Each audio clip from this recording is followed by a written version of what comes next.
Jeannie Buss has finally broken her silence, and her words are making waves throughout the NBA. Before we dive in, be sure to like and subscribe so you never miss an update. After leading one of sports' most iconic franchises for decades, Jeannie Buss made a decision that stunned many. She sold the Los Angeles Lakers. The announcement surprised casual fans who associate the Lakers as much with the Buss family as they do with legends like Magic Johnson, Kobe Bryant, and LeBron James. However, for those closely following the team, the move wasn't entirely unexpected. In recent seasons, changes in power dynamics, increased external influence, and rising pressure from inside and outside the organization hinted at a shift. Still, the official decision to sell closed a significant chapter in Lakers history. And this wasn't just any sale. This deal stands as one of the most massive franchise transactions the NBA has ever seen. Jeannie Buss agreed to sell majority control of the Lakers to billionaire investor Mark Walter, valuing the franchise at an astounding $10 billion. Yes, $10 billion.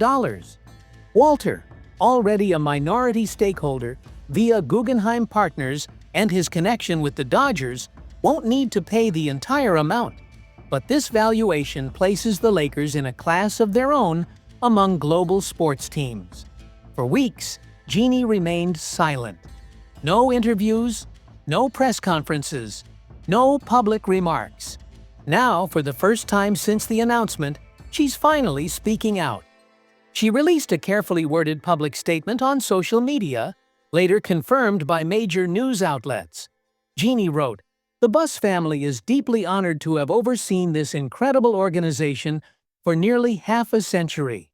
Since the day our father bought the Lakers, we've remained committed to delivering what the city of Los Angeles expects and deserves. A team that wins relentlessly, with both passion and flair." Her message was heartfelt and emotional. This wasn't just a business deal for her. The Lakers were more than a team. They were family. They were her life and identity.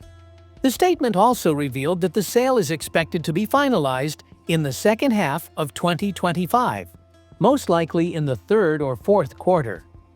What does this all mean for the Lakers moving forward? Interestingly, Jeannie isn't stepping away entirely. According to the deal's current structure, she will remain the team's governor for the foreseeable future. But in sports, especially when new leadership comes in, foreseeable can change quickly. New ownership often brings a new direction. Though Walter will be the controlling owner, it's still unclear how involved he plans to be in day-to-day operations or how long he'll wait before expecting results. For now, Jeannie and general manager Rob Pelinka continue to lead basketball decisions. But depending on the team's success in the coming seasons, that dynamic could shift. Pelinka in particular may be in a more uncertain position. He made a major splash by trading for Luka Doncic, adding one of the NBA's biggest stars to the roster. Still, bold moves don't guarantee long-term job security. New owners usually want to leave their mark, often by hiring their own people. If the Lakers don't win, and win soon, Walter may overhaul the front office entirely.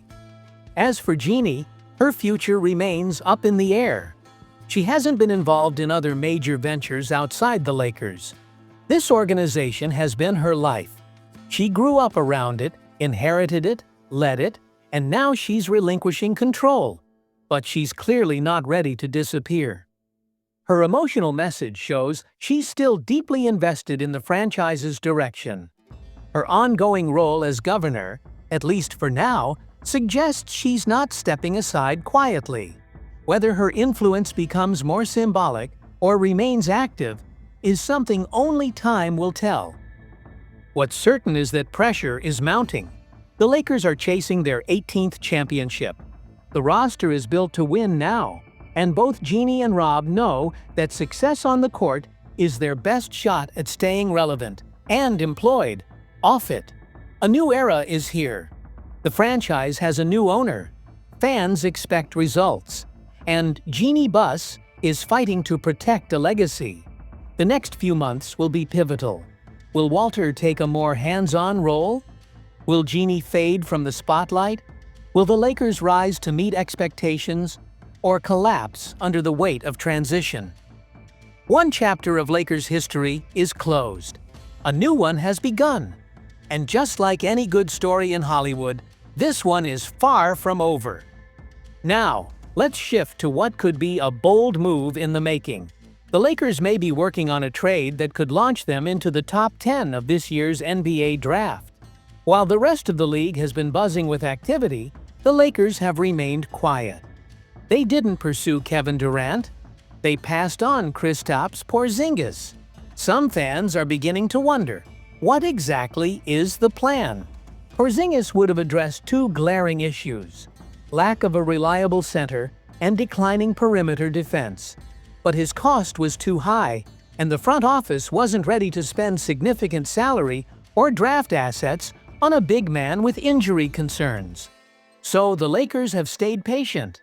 They have holes to fill, but they're clearly trying to do it wisely. Now, a new trade idea has gained traction. According to ESPN, a three-team scenario could push the Lakers into the draft's top 10.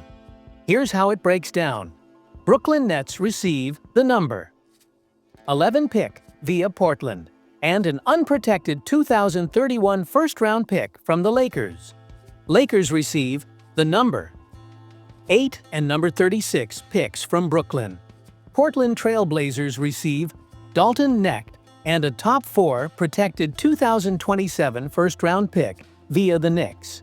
At first, it looks like a standard draft day swap, but there's more to it.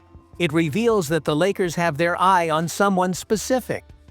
Dalton Knecht, drafted with hopes of being a contributor on an aging roster, no longer seems central to the team's plans. They already tried to move him in a failed trade for Mark Williams. So including him in this deal signals a shift in their vision. The likely target? Ace Bailey. He's one of the most naturally gifted players in this year's class. He's athletic, long, and capable of scoring from multiple areas on the floor.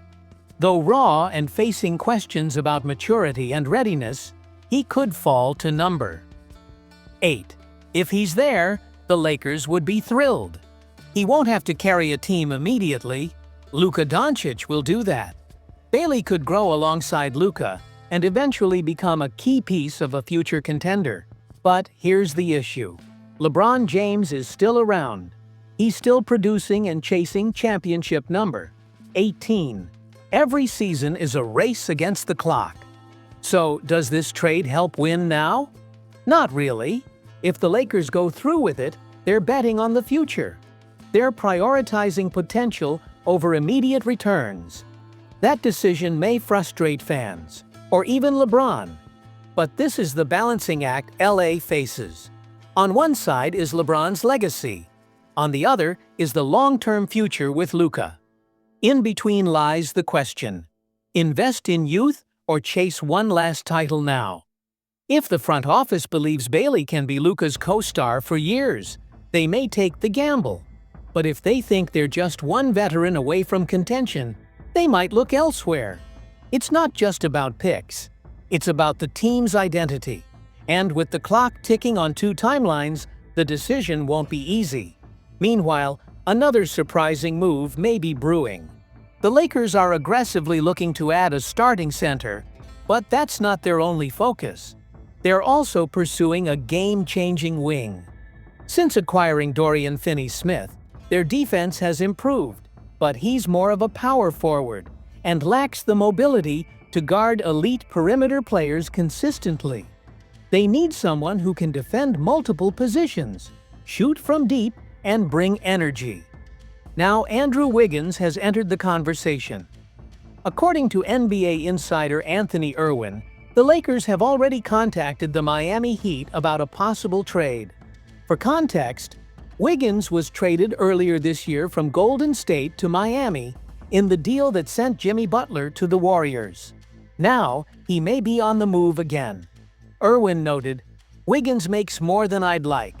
$28 million. But the Lakers have already inquired. Wiggins isn't just a name. He's a former All-Star, an NBA champion, and a proven two-way contributor. Last season, he averaged 18 points per game while shooting 37.4% from three. During the Warriors' 2022 title run, he was arguably their second-best player in the finals. He defended, rebounded, hit big shots, and played within the system. He embraced his role and contributed to winning. That's exactly what the Lakers need. Someone who complements LeBron and Luka. Not a ball-dominant scorer, but a wing who defends, hits shots, and fits into a system. However, the financial challenge is real. Wiggins' contract is significant, and the Lakers already carry large salaries. A trade would likely require multiple pieces or even a third team. And Miami isn't going to give him up for nothing. Draft picks or rotation players may need to be included. So, is Wiggins worth the investment? Some fans may say no, pointing to inconsistency, but the Lakers don't need him to be a star, just a reliable piece. In that role, he's already proven himself. With LeBron aging and Luka in place, LA doesn't have time for projects. They need players who can win right now, and tactically, competitively, and postseason-wise, Wiggins fits. To recap, the Lakers are interested in Wiggins and have reached out to the Heat. Wiggins averaged 18 points per game and shot 37.4% from three last season. He's a champion and a proven defender. Obstacles include his $28 million salary and potential trade demands. So, the big question is, are the Lakers ready to make another win-now move? If they are, Andrew Wiggins could be the final piece they need.